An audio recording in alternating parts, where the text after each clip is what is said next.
Bonsoir, je vous souhaite la bienvenue à cette séance d'information sur les programmes qui sont offerts en sciences de l'éducation au Centre de l'UQAT à Mont-Laurier. Je m'appelle Jessica Gagnon et je suis conseillère en promotion et en recrutement étudiant pour l'Université du Québec en Abitibi-Témiscamingue et je suis en compagnie de M. Pascal Grégoire. Bonsoir Pascal. Oui, bonsoir Jessica. Merci d'être avec nous. Ça fait plaisir. Monsieur Pascal Grégoire est professeur et directeur de l'unité d'enseignement et de recherche en sciences de l'éducation et nous fera la présentation des différents programmes offerts. Avant de débuter, voici quelques points d'information. Tout d'abord, vos micros et vos caméras sont fermés. Et c'est normal, la communication est possible via l'outil questions-réponses qui est situé au bas de votre outil Zoom. Donc, on vous invite à utiliser cet outil pour nous poser vos questions. Nous avons notre collègue Marie-Claude Vézina ainsi qu'un membre de l'équipe de recrutement qui sont en ligne pour répondre à vos questions, alors n'hésitez pas. Et les personnes qui sont avec nous aujourd'hui, le 31 janvier, pourront bénéficier de la demande d'admission sans frais. Donc, en tant que participant, vous pourrez bénéficier de l'admission sans frais et je vais pouvoir vous expliquer les détails à la toute fin de la rencontre. À noter que la séance d'information de ce soir concerne uniquement les programmes qui sont offerts en présentiel au Centre de l'UQAT à Mont-Laurier. Pour les programmes qui sont offerts en formation à distance, nous vous invitons à participer aux portes ouvertes de la formation à distance qui aura lieu en ligne à la fin avril. En cas de difficulté, on vous invite à nous contacter à l'adresse recrutement@uqat.ca. Avant d'entrer dans le vif du sujet de la présentation de ce soir, nous avons M. Stéphane Lapointe, qui est directeur du Centre de l'UQAT à Mont-Laurier, qui aimerait vous partager quelques mots. Bonjour, je me présente, mon nom est Stéphane Lapointe. Moi, je suis le directeur du Centre de l'UQAT à Mont-Laurier. Dans un premier temps, je tiens à vous remercier de considérer l'Université du Québec en Abitibi-Témiscamingue pour votre choix de formation universitaire. Sachez que l'UQAT, c'est 8 centres et campus répartis sur un grand territoire. Et à Mont-Laurier, le centre est implanté depuis 2005. Donc, on a tout près de 20 ans. Puis, notre objectif, c'est de vous accompagner, donc être avec vous de votre choix de programme jusqu'à votre diplomation. On veut vraiment vous aider, vous soutenir dans votre processus parce que c'est quand même des défis pour vous, mais on est là pour vous accompagner tout le long. Donc, on a un service à la communauté étudiante qui est là pour vous donner tous les outils requis afin de vous assister. Puis, on a une équipe sur place à Mont-Laurier qui est là pour vous soutenir aussi dans le quotidien parce qu'on a une équipe vraiment dédiée à la réussite de votre parcours. Fait que sachez qu'on souhaite vraiment vous soutenir et vous aider tout au long de votre processus d'études.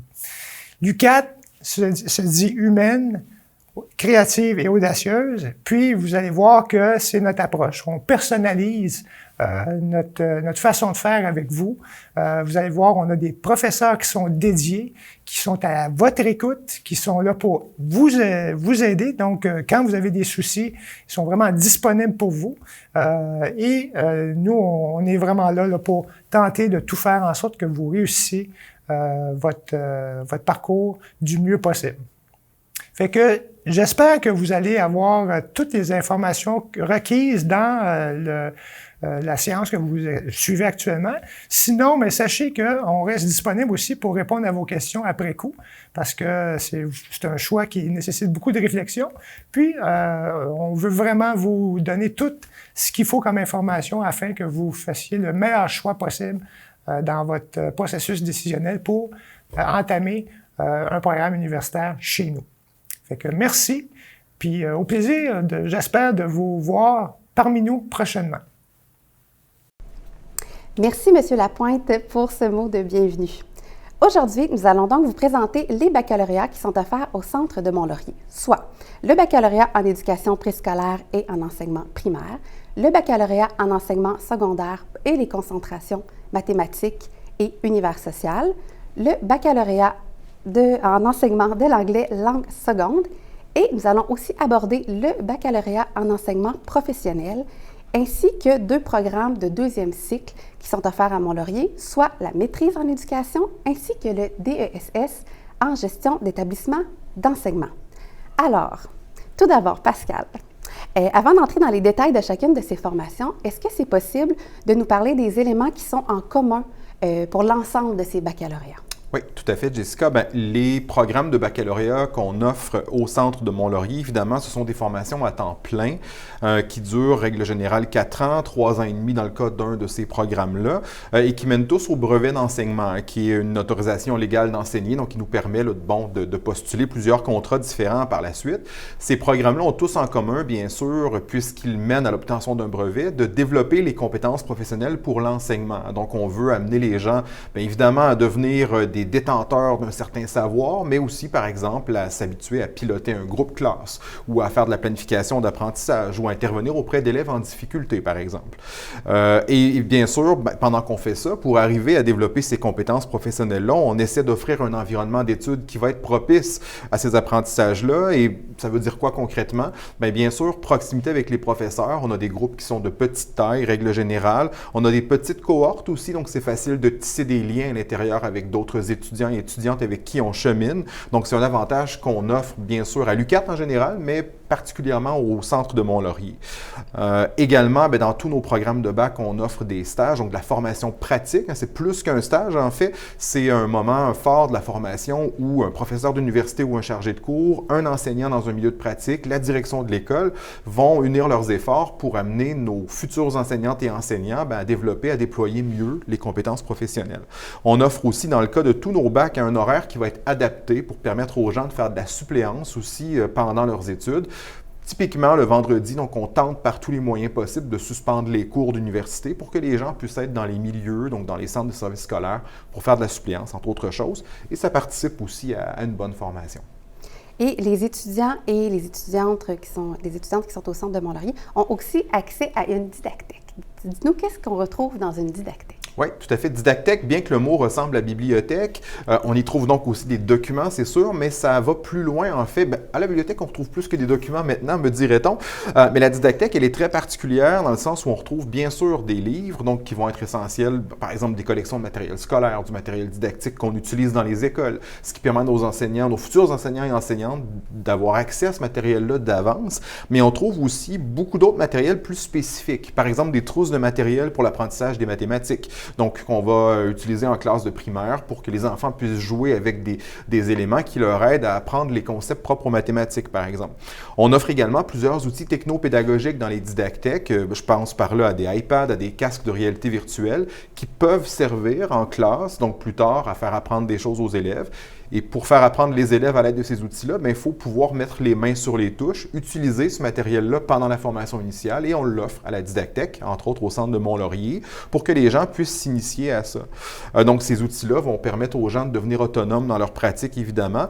Et pour apprendre à utiliser des outils, il ne faut pas seulement les rendre disponibles, il faut que quelqu'un soit là pour nous aider à savoir comment en faire une bonne utilisation. Et on a un technopédagogue qui est au Centre de Mont-Laurier, à la didactèque, qui est Jean-François Ouellette, qui est là pour accompagner nos étudiantes et étudiants en sciences d'éducation à s'approprier ce matériel-là et à voir comment ils pourraient en faire un usage pédagogique, finalement.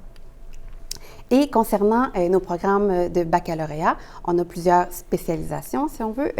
Disons qu'une personne hésite parmi ces formations. Est-ce que c'est possible de nous dire les caractéristiques du baccalauréat en éducation préscolaire et en enseignement primaire? Oui, tout à fait. Donc, le baccalauréat en éducation préscolaire, enseignement primaire, son nom le dit, évidemment, on s'intéresse aux tout-petits qui vont être en maternelle 4 ans en maternelle, donc à l'apprentissage par le jeu, entre autres choses, pour les tout-petits, avant d'en arriver au primaire, où on va vraiment avoir une approche qui va être basée sur l'apprentissage, la découverte de différentes disciplines scolaires. Tout ce bac-là, entre autres choses, va comprendre des cours de didactique disciplinaire, par exemple en mathématiques, en français, en univers social, en art. Puis quand je parle de didactique disciplinaire, c'est comment enseigner en fait les mathématiques, le français, l'art, comment on peut rendre ça compréhensible et puis comment on peut faire en sorte que les enfants apprennent les divers concepts, notions qui sont au cœur de ces disciplines scolaires-là. On a bien sûr donc des cours spécifiques à l'éducation préscolaire aussi. Je parlais d'apprentissage par le jeu tout à l'heure, donc c'est quelque chose qui est bien développé à l'UQAT dans tous nos programmes en sciences d'éducation, notamment au Centre de Mont-Laurier. On va avoir aussi des cours de fondement en sciences d'éducation pour comprendre, bien, ça vient d'où le métier d'enseignant. Donc, c'est quoi l'histoire de l'éducation? C'est quoi le développement de l'enfant? Comment on devient, comment on chemine, comment on grandit quand on est un enfant? Et ce que ça veut dire pour les enseignantes et enseignants, évidemment. On a des cours de théorie de l'apprentissage. Donc, comment on apprend exactement? Comment les êtres humains arrivent à apprendre des choses puis à pouvoir grandir, donc intellectuellement. Il faut s'intéresser à ça comme prof, puisque, bien sûr, c'est la base de ce qu'on va faire au quotidien après coup. L'éducation cognitive également, quelles seraient des bonnes stratégies d'apprentissage, entre autres choses. Donc, tout ça fait partie, là, je te dirais, Jessica, de notre bac en éducation préscolaire, enseignement primaire. Et est-ce qu'il y a une particularité au niveau de la durée de la formation? Oui, c'est un bac qu'on offre, je te dirais, en durée condensée sur 3 ans et demi. Donc, il y a des cours qui ont lieu pendant les sessions d'été. Le but étant de pouvoir amener nos étudiants à terminer plus rapidement la formation et à entrer plus rapidement un peu sur le marché du travail, bien sûr. Ce qui n'empêche pas qu'on offre tout de même les mêmes cours que dans un bac qui durerait classiquement 4 ans. Là. Mais la formation, elle est un peu densifiée. Je te dirais, elle est un peu condensée dans le temps. Parfait. Et au niveau des conditions d'admission, est-ce qu'il y a des particularités à ce niveau-là? Oui, bien sûr, bien, on admet des candidats qui nous arrivent directement du collégial, là, qui comptent pour une bonne part de nos étudiants et étudiantes. Mais c'est également possible d'être admis sur la base de l'expérience. Donc, il y a des conditions d'admission spécifiques qui s'adressent à des personnes qui vont être admises, comme on le dit dans le langage, là, en base adulte. Donc, pour plus d'informations là-dessus, évidemment, c'est des cas qui sont toujours un peu plus spécifiques, mais il y a des possibilités, il y a des chemins qui existent pour des personnes qui seraient dans cette situation-là. On les invite à contacter, bien sûr, le module des sciences d'éducation qui va pouvoir leur donner plus d'informations sur les façons d'être admis sur cette base adulte-là quand on ne vient pas directement du collégial. Parfait. Et c'est également possible de suivre le baccalauréat en enseignement secondaire au Centre de Mont-Laurier. Et ce programme se décline en 4 concentrations, donc mathématiques, univers social, français et arts visuels et créativité. Toutefois, la particularité pour l'automne 2024, la session qui s'en vient à l'automne, il sera seulement possible de débuter pour les concentrations mathématiques et univers social. J'aimerais savoir, Pascal, comment se déroule le plan de formation au niveau de la formation du baccalauréat en enseignement secondaire? Est-ce qu'il y a un tronc commun pour tous les étudiants? Oui, tout à fait. Bien, en fait, peu importe la concentration qui va être choisie par les étudiantes et étudiants, bien, il y a bien sûr un tronc commun de cours qui vont porter, par exemple, encore une fois, sur les théories de l'apprentissage, mais avec l'accent qui sera mis davantage sur l'adolescence. Donc, comment on apprend spécifiquement à l'adolescence quand on est rendu, quand on n'est plus un enfant, donc il y a des choses qui changent un peu. On aborde ces éléments-là. Comment on évalue les apprentissages aussi dans la discipline de spécialité qui est la nôtre au secondaire. Quelles sont les difficultés d'apprentissage qui peuvent être liées à l'apprentissage d'une discipline, puis surtout pour l'enseignant ou l'enseignante, comment on peut y réagir, comment on peut agir face à ces difficultés-là. Comment on développe aussi notre compétence langagière, donc comme enseignante ou enseignant, tant à l'oral qu'à l'écrit. Donc, on s'intéresse à ça dans le tronc commun également. Comment l'adolescent se développe aussi, quels sont les stades de croissance d'un adolescent, entre autres au point de vue cognitif, mais aussi au point de vue moral, au point de vue psychologique. Puis également, encore une fois, j'en parlais tout à l'heure pour le BPEP, l'éducation cognitive. Donc, quelle stratégie peut-on mettre de l'avant pour apprendre mieux, tant comme étudiant en enseignement que pour nos élèves plus tard, finalement. Et si on parle plus spécifiquement de l'univers social, mais qu'est-ce que l'univers social? Donc, l'univers social, ça regroupe 2 disciplines qui sont évidemment centrales, l'histoire et la géographie. Aussi, d'autres disciplines qui sont, je vous dirais, un peu plus jeunes, comme l'éducation et la citoyenneté, qui va faire partie de ce champ-là. Donc, nos étudiants qui sont admis au bac en enseignement secondaire, concentration univers social, vont bien sûr avoir le tronc commun dont on parlait, mais vont aussi suivre des cours de discipline en histoire, en géographie et dans d'autres disciplines qui sont, je dirais, concomitantes, pour qu'ils acquièrent une expertise disciplinaire qui leur permettra d'expliquer le monde, les sociétés dans lesquelles on évolue, aux élèves avec qui ils vont travailler plus tard.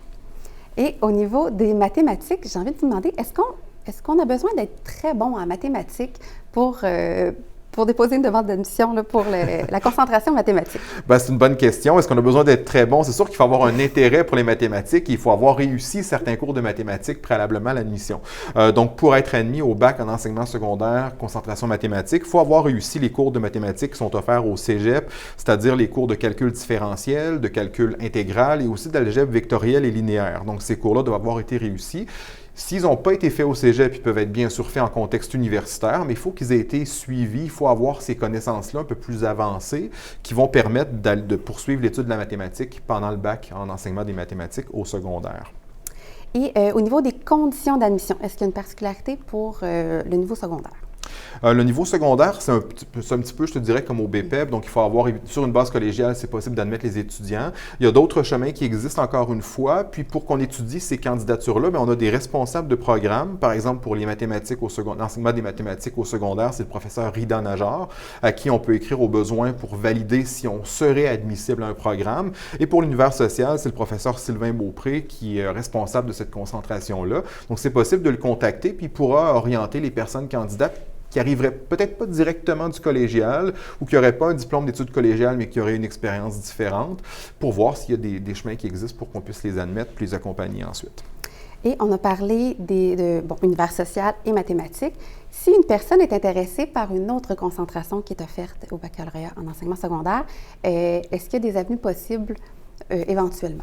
C'est sûr que pour l'année prochaine, on ne sera pas en mesure d'offrir d'autres concentrations, mais c'est possible par contre, si on sait que dans par exemple, 2 ans, on voudrait être là, et puis qu'on y pense déjà, de faire savoir au directeur de centre, Stéphane, évidemment, il peut nous faire signe, il est en contact avec nous, et nous, ça nous aide à planifier notre offre de programme en fonction. Donc, on est toujours ouvert, bien sûr, à offrir de nouvelles concentrations à Mont-Laurier. Ça nous rendrait bien heureux, d'ailleurs. Il faut seulement qu'on soit capable, bien sûr, d'avoir, un petit noyau, une petite cohorte pour être capable d'accompagner ces gens-là pendant 4 ans jusqu'à la fin de leurs études. Et nous avons aussi le baccalauréat en enseignement de l'anglais langue seconde, un programme qui est offert depuis peut-être 2 ans approximativement. Et c'est une formation qui permet entre autres d'enseigner au niveau primaire et au niveau secondaire. Est-ce qu'une personne doit être bilingue? Est-ce qu'elle doit maîtriser très bien le français et l'anglais pour être admise au programme? Oui, il faut parler français évidemment parce qu'on va intervenir dans des écoles francophones, mais il faut aussi avoir une très bonne connaissance de l'anglais. Par très bonne, on entend un niveau intermédiaire avancé. Donc, on n'a pas besoin d'être parfaitement bilingue, mais il faut bien sûr être capable déjà de maîtriser certains éléments de la grammaire, être capable de communiquer en anglais de façon assez fluide dans certains contextes. Et ça, pour le valider, en fait, c'est la responsable de ce programme-là, Maria Lourdes Lira Gonzalez, qui va, pendant le processus d'admission, rencontrer chaque personne. En fait, elle fait une brève entrevue qui est très cordiale avec chaque personne. Et c'est une des façons, en fait, pour la responsable de valider ce niveau intermédiaire-là. Il y en a d'autres. Maria pourra en parler aux personnes intéressées. Mais cette condition-là, évidemment, elle est importante puisque tout au long du bac, on va amener les gens à parfaire leur connaissance de l'anglais, à développer leurs compétences langagières en anglais, bien sûr, mais il faut avoir une base tout de même assez solide pour être capable de cheminer, un petit peu comme on se le disait en mathématiques tout à l'heure pour le bac en enseignement secondaire. C'est un peu l'équivalent en anglais, donc il faut avoir quand même un intérêt et puis certaines compétences fondamentales qui soient déjà là au départ. Est-ce que les cours sont offerts en anglais? Plusieurs des cours de discipline, effectivement. Ce qu'on appelle les cours de discipline, c'est les cours qui visent à parfaire la compétence disciplinaire, la connaissance de l'anglais, par exemple les méthodologies d'enseignement des langues secondes ou l'étude de la grammaire anglophone ou de la littérature et de la culture anglophone. Ces cours-là vont être donnés en effet en anglais. Les cours de tronc commun, par contre, donc qui s'adressent à tous nos étudiants, par exemple théorie de l'apprentissage ou des cours d'histoire d'éducation, ces cours-là vont être offerts en groupe, en français, avec des étudiants d'autres programmes aussi. Mais tout ce qui est cours disciplinaire va être donné en anglais, effectivement. Et au niveau des stages, on parlait plutôt que c'est possible après la formation d'enseigner soit au niveau primaire, au niveau secondaire. Au niveau des stages, de quelle façon ça se déroule? Oui, tout à fait. En fait, c'est un programme qui est un petit peu différent des autres dont on a parlé, le BEALS, comme on l'appelle, donc le bac en enseignement de l'anglais langue seconde, vise à former des spécialistes de l'enseignement de l'anglais pour le primaire et le secondaire. Donc, on a 2 stages qui doivent être faits au primaire, 2 autres qui sont faits au secondaire. Il y a un modèle en alternance qui est bien expliqué aux étudiants après leur admission, mais on veut vraiment qu'ils s'habituent aux particularités des 2 ordres d'enseignement. Donc, qu'est-ce que c'est que d'enseigner l'anglais avec des enfants plus petits? Et qu'est-ce que ça implique d'enseigner l'anglais avec des adolescents qui sont âgés de 12 à 16 ans finalement? Donc, les défis sont différents au point de vue de la gestion de classe, au point de vue des notions à faire acquérir. Puis c'est pour ça que notre programme de stage, justement, il est adapté en fonction de ça. Il va amener nos étudiants à aller dans des écoles primaires, des écoles secondaires aussi. Et au niveau des étudiants et étudiantes de ce programme-là, ils ont accès à des activités spéciales. Oui, bien, la première à laquelle je pense, évidemment, ce qui permet aussi de développer les compétences langagières en anglais, c'est Speak on Campus, qui est un événement qui va revenir assez régulièrement. Donc, Speak on, c'est un mouvement qui est national, là, au point de vue à l'échelle de la province. Donc, il y a plusieurs groupes dans diverses universités, diverses régions qui s'unissent pour parler de l'apprentissage de l'anglais langue seconde. Et ce groupe-là, de Speak on Campus, va se rendre, entre autres, dans nos centres et campus pour organiser annuellement un événement de formation qui permet à nos étudiants de réseauter avec des formatrices qui viennent de partout au Québec, qui s'intéressent à l'apprentissage puis à l'enseignement de l'anglais langue seconde. Donc, c'est une super belle occasion qui permet, bien sûr, de réseauter, mais aussi d'apprendre autrement, dans d'autres conditions qu'un cours plus classique, peut-être. Et au niveau de, là, on parle de nos étudiants et étudiantes au baccalauréat en anglais, en enseignement de l'anglais langue seconde, mais aussi nos étudiants et étudiantes de nos autres baccalauréats, est-ce qu'ils doivent tous passer le fameux test du TECFE? Oui, en effet. Donc, la réussite du TECFE, là, c'est obligatoire pour obtenir le brevet d'enseignement ultimement. Donc, il faut vraiment avoir réussi ce test-là dans tous les programmes qui mènent à un brevet, tous les programmes qu'on dit qualifiants. Donc, il faut avoir réussi le TECFE. La bonne nouvelle, bon, évidemment, même si ça peut être stressant, la bonne nouvelle, c'est que nos étudiants à l'UQAT réussissent en très, très large partie le TECFE, réussissent souvent dès la première passation le volet rédaction de l'épreuve, comme on l'appelle, et on offre aussi du soutien pour les personnes qui auraient un petit peu plus de difficultés avec le volet code, le volet fonctionnement de la langue, évidemment. Donc, on offre plusieurs cours qui peuvent aider les personnes qui auraient des difficultés ou qui auraient des connaissances à développer davantage. Pour ce volet-là, on a aussi le service de consultation linguistique, le SCL, qui est offert à l'UQAT, à tous nos étudiants, peu importe leur centre ou campus d'attache, qui peut permettre d'avoir une rétroaction plus personnalisée sur ces écrits pour comprendre des sources d'erreurs. On a aussi des cours qui sont intégrés au cursus des étudiants, donc des cours d'études de la grammaire, d'écriture aussi et de rédaction, puis aussi de développement de ces compétences à l'oral pour soutenir les étudiantes et les étudiants dans leurs compétences langagières pour qu'ils soient des enseignants qui utilisent bien la langue. Parce que la communication en enseignement, c'est la base de tout, hein, évidemment. Donc, le TECFE, on les soutient de plusieurs façons, je vous dirais indirectes, c'est-à-dire qu'en développant la compétence langagière, ça rend la passation du TECFE plus simple au final. Et on a parlé des stages un peu plus tôt durant la rencontre. Et comme c'est un élément fort qu'on parlait de la formation au baccalauréat, est-ce que c'est possible de nous donner plus de détails? On sait qu'il y a 4 stages à faire. Comment se déroulent ces 4 stages? Oui, il y a 4 stages, puis évidemment, il y a des petites différences d'un programme à l'autre. Donc, les stages ne vont pas être exactement libellés de la même façon, mais ils suivent tout de même, je dirais, un découpage ou une progression qui est un peu similaire d'un programme à l'autre. On a un premier stage qui va être un stage plutôt d'initiation à l'exercice de la profession enseignante, c'est-à-dire que là, on n'est pas en prise en charge complète d'un groupe du jour au lendemain, mais on va aller observer comment ça se passe dans le groupe d'une enseignante ou d'un enseignant. On va peut-être parfois circuler dans les classes, faire des petites interventions, mais progressivement, on voit si on aime l'univers, si on aime le contact avec les jeunes avec qui on travaille, puis on essaie de voir si ça nous parle, puis si on veut s'engager dans cette voie-là. Le deuxième stage, lui, porte davantage sur la gestion de la classe dans la plupart des programmes. Donc, le but est comment on planifie exactement les activités en classe, comment on organise une classe, comment on gère les comportements des élèves, comment on arrive à soutenir leur motivation scolaire. Donc, le deuxième stage est surtout axé là-dessus et progressivement, on prend un petit peu plus de place en classe quand on est rendu là. Les stages 3 et 4, ceux-là, ce sont des stages dits longs. Donc là, on est plutôt en prise en charge d'une partie ou de la totalité de la tâche d'un enseignant qui nous accueille ou d'une enseignante qui nous accueille dans sa classe. Au stage 3, on est surtout concentré sur la didactique de la discipline, c'est-à-dire comment on enseigne la discipline qu'on doit enseigner, les méthodes, les stratégies qui peuvent être aidantes pour ça. Et on prend une bonne part, c'est un stage qui est plus long, comme je le disais, pendant plusieurs semaines, on va vraiment intervenir en classe comme enseignant principal. Et au stage 4, là, on prend pendant quelques mois, là, c'est plus ou moins 3 mois, 4 mois, là, la place de l'enseignante ou de l'enseignant, puis on va vraiment être je dirais, le capitaine du navire, là. Donc là, on fait avancer les étudiants, les élèves, pardon, on les fait cheminer, puis c'est nous qui, comme stagiaires, qui enseignons à ce moment-là.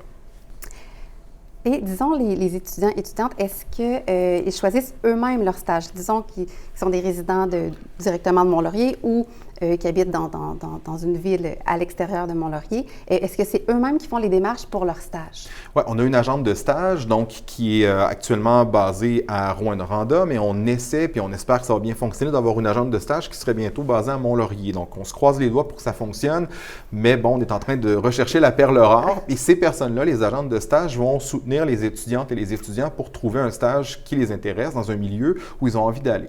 Ils vont souvent exprimer des préférences, donc j'aimerais faire mon stage à telle école ou dans tel niveau. Et l'agente de stage va essayer évidemment de faire se rencontrer les préférences des étudiants et les disponibilités des enseignantes et des enseignants. On fait notre possible. Évidemment, parfois, on ne peut pas satisfaire tous les désirs ou tous les souhaits des étudiants parce que nous, on travaille avec les placements qui sont disponibles dans les milieux, mais nos agentes de stage se démènent pour s'assurer de trouver une variété d'expériences formatrices pour nos étudiantes et nos étudiants tout au cours des 4 stages qu'ils auront à faire dans leur baccalauréat. Et il y a également 2 points importants et intéressants à connaître là, pour nos futures étudiantes et futurs étudiants. C'est les bourses et les possibilités justement de stages de séjour à l'international dans le cadre de leur formation. Oui. Donc, au niveau de l'international. Comment ça se déroule? Oui, tout à fait. On offre en fait depuis plusieurs années, dans certains cas depuis plus de 30 ans, avec une université en France, qui est l'Université de Reims-Champagne-Ardenne, puis aussi depuis un petit peu plus récemment en Suisse et puis en Belgique, on a des partenariats interuniversitaires qui nous permettent d'offrir des stages à l'étranger qui portent sur l'éducation comparée. Donc, le but de ces stages-là, c'est d'amener nos étudiants à aller voir comment ça se passe dans des classes ailleurs. Quelle est l'approche de l'enseignement dans d'autres pays, essentiellement des pays francophones pour le moment, pour qu'on puisse aller comparer ce qui se passe.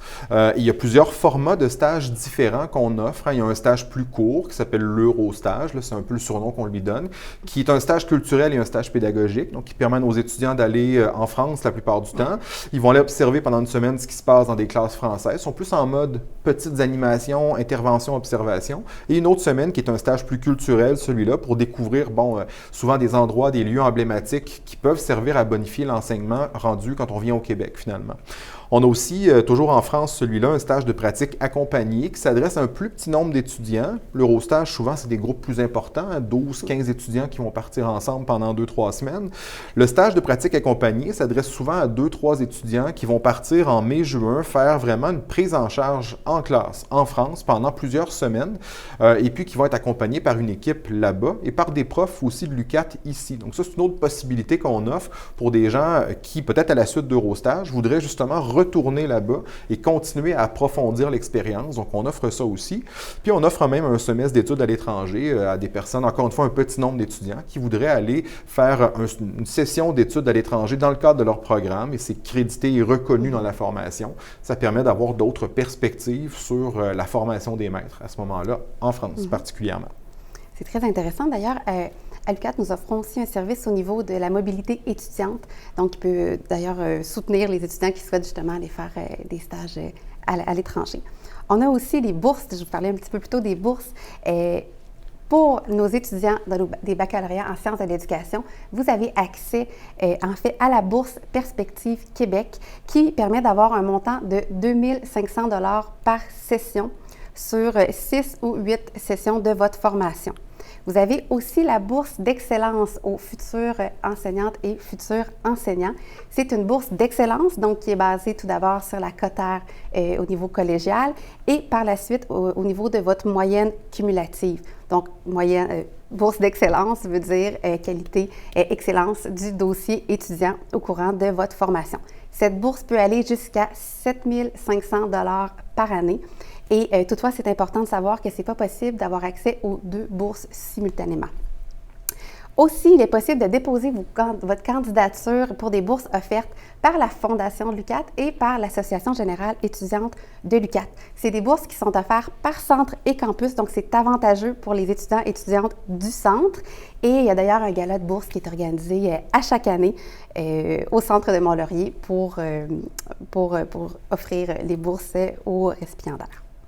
Avant de poursuivre avec la prochaine partie, nous allons vous présenter un témoignage d'un étudiant du Centre de Mont-Laurier qui étudie présentement au baccalauréat en enseignement de l'anglais langue seconde. Donc, bonjour à tous, je m'appelle Justin Thompson. Je suis actuellement dans ma 2e année d'études dans le baccalauréat de l'anglais langue seconde, de l'enseignement de l'anglais langue seconde. Fait que je suis dans ma 3e session actuellement que je commence. Pourquoi j'ai choisi de venir étudier à Mont-Laurier? Bien, pour moi, c'est très simple. J'ai grandi dans cette ville-là. J'ai fait aussi mon cégep dans le même bloc collégial où se passe l'université actuellement. Fait que je suis pas vraiment dépaysagé en venant ici. C'est une bonne expérience pour ça. Fait que j'ai pas vraiment besoin de découvrir de nouveaux locaux. Je connais déjà quelques profs. Je découvre certains profs universitaires par la suite, mais c'est vraiment, je me sens pas dépaysagé du tout. Pour ce qui est de mon expérience, dans le programme spécifiquement de l'enseignement de l'anglais langue seconde, c'est vraiment agréable. Autant de la part des élèves que des enseignants. C'est très facile de les contacter, que ce soit par courriel ou en personne, parce que oui, des fois on peut leur parler pendant les cours, mais certains enseignants ont aussi un bloc ou un local ou un bureau dans le site de Mont-Laurier. Ce qui fait en sorte que c'est vraiment plus facile de pouvoir leur parler de manière courante sans devoir nécessairement passer par un courriel ou de devoir attendre pendant une semaine. C'est vraiment assez rapide comme réponse. Et j'ai fait partie de 3 cohortes d'étudiants, donc autant en BPEP que dans le BEALS qui est en anglais, que le BEALS de l'année suivante aussi. Ce qui fait en sorte que je connais quand même plusieurs personnes et j'ai côtoyé beaucoup d'élèves. Ça a été super agréable pour tout le monde, ce qui est quand même une bonne chose quand on vient faire des études. Sinon, pour le lieu de Mont-Laurier, il y a plusieurs choses qui sont vraiment intéressantes. Par exemple, on est dans la didactec actuellement, il y a des petits robots ici, comme ci, ou des casques de réalité virtuelle. Il y a plein de technologies vraiment dispendieuses, mais qu'on a accès gratuitement. Il faut juste le demander pour les utiliser. Ça peut être vraiment utile pour des professions comme l'enseignement ou plusieurs professions différentes. Actuellement, il y a une bourse Perspective, qui est une bourse de 2500 $ qui est remise à tous les élèves qui font du temps plein et qui passent tous leurs cours. Fait que c'est un bon moment pour faire des études ici. En plus de cette bourse-là aussi, il y a une bourse Perspective, une bourse d'excellence, une bourse d'implication, qui sont tous vraiment faciles à accepter, qui sont vraiment plaisantes à recevoir, mais qui peuvent aussi aider à faire un parcours universitaire plus facilement. Sinon, ceux qui pensent à faire le bon ou qui veulent se lancer dans les études universitaires, c'est vraiment... ça pourrait être utile de le faire actuellement parce que justement, il y a plusieurs dispositions, entre autres aussi des services aux étudiants, en plus des bourses, Ils sont actuellement en train de construire une université vraiment à Mont-Laurier qui vont racheter des nouveaux programmes universitaires. Fait que c'est vraiment comme un bon moment pour le faire actuellement. Fait que c'est vraiment, pour moi, c'est une très bonne expérience, très agréable. Fait que j'espère que pour vous, ça sera la même chose. Donc en conclusion, je vous souhaite une bonne réflexion pour choisir si vous voulez faire les études ici ou non, en souhaitant que ce soit à la positive et une bonne réflexion. Oui, donc pour terminer avec les baccalauréats, on va poursuivre avec celui en enseignement professionnel. C'est une formation qui est offerte à temps partiel et qui s'adresse aux personnes souhaitant enseigner dans un établissement d'enseignement professionnel. Pascal, donc une question pour vous. Est-ce que les personnes qui souhaitent déposer une demande d'admission dans ce programme doivent déjà enseigner dans un centre d'enseignement professionnel? En fait, effectivement, c'est un cas de figure. On a souvent des personnes qui vont vouloir être admises au bac qui ont déjà un pied, même qui sont enseignantes ou enseignants dans un CFP, un centre de formation professionnelle depuis un certain moment. Ces personnes-là, généralement, on va les admettre assez directement dans le bac en enseignement professionnel. Bien sûr, il faut qu'on s'assure auparavant qu'elles détiennent soit un diplôme d'études professionnelles, un diplôme d'études collégiales ou encore un bac dans un champ qui correspond à la discipline ou au métier qu'ils vont enseigner, évidemment, au CFP. Ça, c'est hyper important. Mais s'ils sont déjà en fonction, effectivement, on les admet assez directement. Si on n'est pas déjà enseignante ou enseignant dans un CFP, c'est quand même possible, sous certaines conditions, d'intégrer ce bac-là, évidemment. Il y a un processus d'entrevue qui peut nous permettre d'admettre des personnes qui ne seraient pas déjà à l'emploi d'un CFP. Et pour ça, je vous dirais que le nom à retenir pour ce programme-là, c'est le nom de la professeure Caroline Paquin, qui est la responsable du bac en enseignement professionnel. Puis elle va pouvoir, comme c'est un programme souvent où on s'adresse à des gens qui ont des cheminements qui sont vraiment uniques la plupart du temps, mais Caroline connaît super bien les divers cheminements qui peuvent exister puis pourra conseiller les personnes, préévaluer peut-être avec eux leur admissibilité à ce programme-là. Pour les programmes qui sont à faire au 2e cycle à Mont-Laurier en sciences de l'éducation, les enseignants et les enseignantes qui sont en poste actuellement, qui enseignent dans les classes, ils peuvent poursuivre leur étude après le baccalauréat. En fait, ça peut même être des étudiants qui terminent leur bac, leur baccalauréat, et même ou des enseignants et des enseignantes actuelles en classe. Quels sont les avantages à poursuivre sa formation à la maîtrise en éducation? Oui, c'est une super bonne question. Bien, évidemment, quand on étudie au bac, quand on pratique le métier d'enseignante ou d'enseignant depuis plusieurs années, à un certain moment ou à un autre, on peut être appelé à se poser des questions sur ce qu'on voit, sur un phénomène qu'on s'explique mal, qu'on voudrait comprendre mieux. On voudrait parfois acquérir plus de connaissances sur un sujet qui a piqué notre curiosité puis qu'on n'a peut-être pas pu explorer suffisamment dans le bac parce qu'évidemment, un bac, bien, c'est une question de choix. On ne peut pas tout couvrir de façon approfondie. La maîtrise s'adresse à des personnes, justement, qui voudraient approfondir leur compréhension, même peut-être mettre à l'essai quelque chose auprès de leurs élèves et voir les effets de cette intervention-là.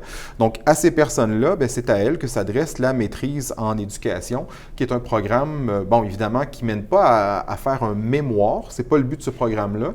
Le but, c'est de faire un rapport de recherche, un rapport d'intervention. Donc, c'est à plus petite échelle un peu. Et ça peut nous amener, justement, à acquérir déjà bien, des fondements en recherche, de développer des compétences de chercheurs-chercheuses et aussi de s'intéresser en même temps à un enjeu qui nous touche, qui pique notre curiosité, puis pour lequel on veut aller un peu plus loin qu'avec les outils qu'on a peut-être en main au terme du bac après quelques années. Et oui, est-ce que c'est possible de donner des exemples? Oui, exactement, c'est ça. Ben, l'exemple que je note toujours et qui me vient en tête, ben, c'est par exemple, je suis enseignant en univers social au secondaire. Je sais qu'il y a beaucoup de jeux vidéo qui pourraient peut-être permettre d'explorer des sociétés qui sont aujourd'hui disparues. Donc, je voudrais peut-être voir si justement l'utilisation d'un jeu vidéo en classe pour amener mes élèves à mieux comprendre certaines parties de mon cours. Ça pourrait être le genre de sujet qu'on choisit de creuser dans le cadre d'une maîtrise en éducation. On pourrait également voir avec, s'il y a des petits jeux qui existent parfois sur le téléphone cellulaire pour explorer les fractions, on pourrait être intéressé à découvrir, à étudier si ces petits jeux-là qu'on peut utiliser sur un téléphone cellulaire, même s'ils ont l'air un peu banals, est-ce qu'ils peuvent justement aider les élèves à mieux apprendre les mathématiques? Ça pourrait être un projet de recherche qu'on développe. Je le rappelle encore, dans une envergure plus réduite, dans le cadre de la maîtrise en éducation, par rapport à une maîtrise de type mémoire, mais le but étant de pouvoir avoir tout de même un rapport à la fin qui apporte des réponses aux questions qu'on se posait à l'admission. Parce qu'il s'agit d'une maîtrise professionnelle. Exactement. Donc, de 60 crédits qui se réalisent à temps partiel. Je me demandais, en fait, les étudiants et étudiantes vont être accompagnés par nos professeurs et professeurs ici en sciences de l'éducation qui ont des expertises. Donc, comment se passe cet accompagnement? Oui, exactement. Donc, on est toujours accompagné par un professeur ou une professeure qui va agir à titre de direction de recherche. On peut même avoir 2 professeurs qui nous accompagnent. On va parler d'une direction et d'une co-direction de recherche à ce moment-là. Et on les choisit, bien sûr, parce qu'ils ont une expertise par rapport à l'objet, à la question qui nous intéresse, mais aussi parce qu'humainement, le courant passe bien, puis qu'on sent qu'on peut cheminer avec ces personnes-là. Et pendant toute la durée du programme de maîtrise en éducation, bien, ces professeurs-là, mais d'autres professeurs du département d'éducation, mais aussi d'autres départements de l'UQAT, voire de l'extérieur par moment, vont offrir des cours qui sont vraiment taillés sur mesure. Souvent, on parle de cours sous supervision à certains moments même, donc des cours qui se donnent en format 1-1, un professeur avec un étudiant, qui va les permettre vraiment d'aller creuser une question spécifique puis de faire avancer leur projet d'études à la maîtrise en éducation. Donc, je vous dirais que le fil conducteur, la personne qui va guider l'étudiante à la maîtrise, c'est la direction de recherche qui va justement l'aider à ne pas être perdu dans des études qui peuvent peut-être sembler un peu déroutantes ou mystérieuses pour certaines personnes. La direction de recherche, le but, c'est justement de rendre ça, je vous dirais, un petit peu moins effrayant puis un peu plus abordable au final. Parce qu'en fait, les étudiants et étudiantes vont toucher à la recherche, au monde de la recherche. C'est une initiation un peu... Oui, exactement. Je dirais que la différence avec une maîtrise de type mémoire, c'est qu'on va avoir un projet de recherche qui va pouvoir avoir des proportions un peu plus délimitées. Il y a des attentes qui sont peut-être un peu plus grandes dans une maîtrise de type mémoire où là, le projet doit avoir plus de dimensions, je dirais. Mais c'est justement un bon pas à la maîtrise en éducation parce qu'on peut avoir un projet qui va être parfois un petit peu plus circonscrit avec moins de variables puis qui va répondre à une préoccupation professionnelle qu'on a déjà au terme de nos années de pratique ou au terme de nos années d'études au bac directement. Nous avons aussi un autre programme de 2e cycle qui est offert au Centre de Mont-Laurier. Il s'agit du DESS en gestion d'établissement d'enseignement. Une personne qui souhaite faire ce programme-là, est-ce qu'elle doit avoir un poste déjà de direction dans un établissement d'enseignement scolaire? Encore là, ce n'est pas obligatoire. Donc, on peut admettre des personnes qui sont intéressées à devenir cadre scolaire ou direction d'établissement sans qu'elles aient forcément de poste. Donc, encore là, je vous dirais que le parcours en tant que tel, la façon dont ça pourra se passer, j'encourage les étudiantes et étudiants intéressés à s'adresser à la directrice du programme de maîtrise de DESS en administration scolaire, qui est la professeure Mélissa Villela, qui pourrait renseigner les étudiants davantage à ce propos-là. Mais effectivement, c'est possible quand on est un aspirant à la direction d'une école d'entamer des des études au DESS en administration scolaire, effectivement. C'est même possible, Jessica, de profiter d'une passerelle au sein de ce DESS-là vers la maîtrise en éducation. Si on hésite entre la gestion ou le développement de nos compétences de gestionnaire d'une école, un établissement scolaire ou des études sur un phénomène, comme on le disait tout à l'heure, qui nous intéresse pour la maîtrise, bien, il y a une passerelle qui permet de cheminer donc, dans les deux programmes, si on veut, donc de se scolariser à la maîtrise tout en étant inscrit au DESS, puis de pouvoir obtenir la maîtrise éventuellement au terme de ces études. Donc, il y a une passerelle qui existe, puis la professeure Villela pourra expliquer plus en détail ce dont il s'agit, effectivement. Donc, je vous remercie, Pascal. Et c'est ce qui termine la présentation des programmes. J'ai envie de poser une question. Si un étudiant, une étudiante hésite à faire le saut dans une formation en enseignement, est-ce que vous avez quelque chose à lui dire? Bien, je dirais qu'on a besoin, évidemment, de force vive en éducation parce qu'on fait face à plusieurs défis sociaux, environnementaux sur Terre actuellement. Puis, bien, pour agir comme vecteur de changement, je pense qu'il n'y a rien de tel que d'intervenir auprès des jeunes qui vont façonner, mais pas seulement l'avenir, mais le maintenant et l'aujourd'hui. Et on a besoin d'enseignants, d'enseignantes qui vont pouvoir les accompagner dans leur développement, évidemment, puis qui vont pouvoir, évidemment, leur donner plein d'outils pour résoudre ces problèmes-là auxquels on fait face, puis nous permettre collectivement d'aborder l'avenir de meilleure façon. Merci, Pascal. Si nous n'avons pas pu répondre à vos questions au courant de la séance d'information, on vous invite à nous écrire à l'adresse recrutement@ucat.ca. Peut-être que vous avez des questions qui sont plus d'ordre personnel au niveau de votre cheminement. Donc, c'est avec plaisir que nous allons faire suivre vos questions aux directions de programme ou au département des sciences de l'éducation. Vous pouvez aussi aller visiter l'équipe du Centre de Mont-Laurier qui vont vous accueillir et répondre à toutes vos questions. En assistant à la séance d'information aujourd'hui, le 31 janvier, vous pouvez bénéficier d'une demande d'admission sans frais d'une valeur de 75 $. Donc, c'est bien important d'avoir assisté à la séance d'information en direct. La date limite pour déposer votre demande d'admission est le mardi 6 février à 23h59. Donc, vous pouvez déposer votre demande d'admission et par la suite, déposer vos pièces justificatives selon le programme. Il y a un code promotionnel qui vous sera envoyé par courriel et vous allez avoir également les informations pour déposer votre demande d'admission. C'est important à retenir que le code promotionnel est valide seulement pour une demande d'admission et est seulement valide pour vous. Donc, c'est un code à usage unique. C'est donc ce qui conclut cette séance d'information. Merci beaucoup, Pascal, d'avoir été présent avec nous. C'est très apprécié. Et nous vous remercions d'avoir participé à cette séance d'information. On espère que vous avez pu obtenir les réponses à vos questions et bon succès dans votre futur projet d'études. Bonne soirée.